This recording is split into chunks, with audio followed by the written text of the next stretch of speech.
I'm going to start by reading a poem. A clean heart.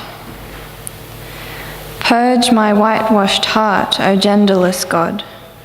Unpack from inside of me the prejudices of an oppressor. Knead away old biases that lurk and permeate. Wipe my clean slate, black and white face rainbow, and open me to the translucence of empathy. Confront me with the everyday human, the human I choose to ignore every day, heart torn between ragged clothes and burning, desperate human stories. Stories I am afraid to hear for fear of translucent empathy. Empathy for which there is no space or time or deadline in my whitewashed heart. You did not paint us in just one shade of human, instead creating a world whose heart is every colour we are yet to imagine. A world designed on the premise of elusive human empathy. A world of stories carved in skin, where friendship is the offering of a chisel, so that we may decorate our whitewashed hearts with every human colour we encounter. The everyday human huddles in pedestrian tunnels, hands outstretched and waiting, chisels sold long ago for a half-remembered meal. Their stories are etched in scarred, sagging skin, fingers curled in memory of the last flesh pen they held, the last time empathy rendered them translucent. Somewhere deep inside this whitewashed heart is a chisel in desperate need of a lend.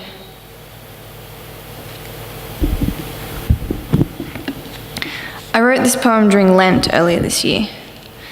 My Lenten tradition for the past few years, rather than forgoing chocolate like a lot of Christians, has been to establish the discipline of writing a poem every day. This year, I also read a Bible passage each day, and my daily poem reflected on each passage. The poem I just read was written in response to Psalm 51, which we heard earlier in the service. This practice of poetic reflection allowed me to sink my teeth into theological questions and link them to our current political and social climate. It enabled me to tell the stories of here and now from a scripture-based perspective and to put my faith into words. As a writer and composer, I feel a responsibility to tell the important stories of our time, to convey narratives through poetry and music, to engage audiences and allow them to empathize with people and situations beyond their own, and to also unashamedly but thoughtfully explore faith, grief, politics, and humanity through both my art forms, either separately or intertwined. Stories and storytelling are among the core aspects of being human. The stories we tell about others and ourselves shape our relationships and reflect our beliefs. Stories transport us into unfamiliar situations with open minds. They bestow humanity upon their tellers and open our hearts to empathy. Through this empathy, we are able to glimpse something of God in our fellow human beings. When asked to define who is my neighbour, Jesus provides us with a story. A familiar story with a twist. The Samaritan is not just kind to the beaten man, but he is supposed to be despised by Jews. Several New Testament stories make it clear that Jewish-Samaritan relations are almost unheard of. This parable challenges established standards of holiness and purity and breaches cultural divide. It calls us to a holiness that is not based on social status or race, but on the compassion we show towards others. Neighbour is not a definition, but a decision to act, to demonstrate empathy in the face of risk. While the priest and the Levite pass on the other side, the Samaritan sees the beaten man and does not think of his own danger, knowing robbers are in the area.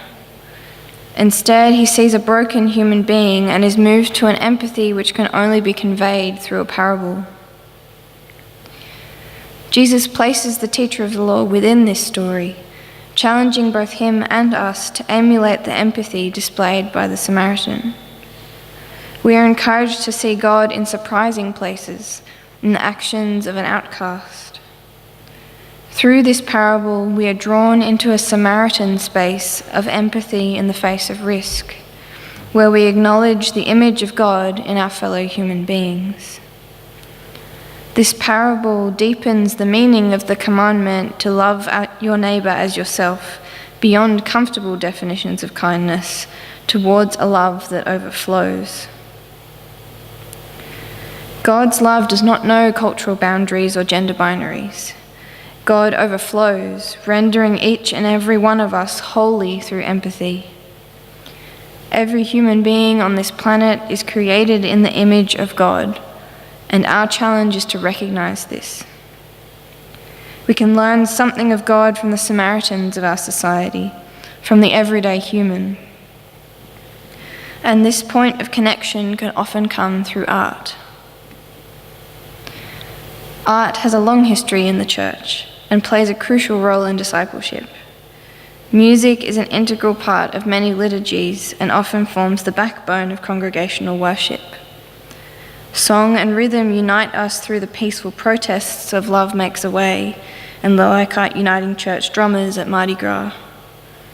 Visual representations of biblical scenes and characters span walls and stained glass windows, while satirical reimaginings of the Nativity allow us to comprehend Jesus' presence in our world here and now. Art of any form allows us to express our faith in deeply personal ways and to give voice to the voiceless. The stories told through different art forms encourage empathy and connection and allow us to glimpse something of the divine in others. Empathy through art changes attitudes and brings us into a Samaritan space where we acknowledge that each of us displays the face of God. As God created us in their image, so we are called to create. As disciples of Jesus, we are called to be storytellers, to tell the alternative narrative of compassion and justice in our own context as we read it in the Bible, speaking truth to power. We are called to live out these parables here and now and to neighbour to our fellow human beings. Art of any form is a powerful tool in this task. I would like us to end with a time of reflection. I'm going to read the poem again that I read at the beginning, but this time I would like you to consider if there is a particular line which draws you into a Samaritan space, a space of empathy. After the poem, we will continue to reflect in silence. A clean heart. Purge my whitewashed heart, O genderless God. Unpack from inside of me the prejudices of an oppressor. Knead away old biases that lurk and permeate. Wipe my clean slate black and white face rainbow and open me to the translucence of empathy. Confront me with the everyday human, the human I choose to ignore every day, heart torn between ragged clothes and burning, desperate human stories. Stories I am afraid to hear for fear of translucent empathy. Empathy for which there is no space or time or deadline in my whitewashed heart.